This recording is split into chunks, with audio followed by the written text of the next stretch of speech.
aktor at social media personality na si Aura Brigela na sangkot sa rambulan, hinuli ng pulis, pinusasan at dinala sa presinto. Viral ngayon sa social media ang video na ito ni Aura Brigela kung saan makikita na nakikipag-away ito sa ilang grupo ng mga kalalakihan at kalaunay hinuli sila ng pulis at dinala sa presinto.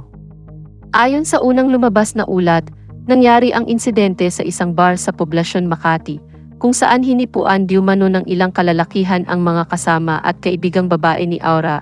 Ayon nga sa isang kaibigan ni Aura, "I'm the one who first nahipuan nung guy na naka-color gray, pangalawa yung friend ko, and last is yung isa pa naming friends, 3 beses niya ako hinipuan and alam ni Aura yun." After that nung nasa labas na kinausap ni Aura hanggang sa nag-init silang dalawa, ang unang nanuntok yung guy hanggang sa nagkagulo na. Samantala umani naman ng samut-saring reaksyon ang video na ito ni Aura, may nagsasabi na di na dapat umabot pa sa pagposas sa mga sangkot, lalong-lalo na kay Aura.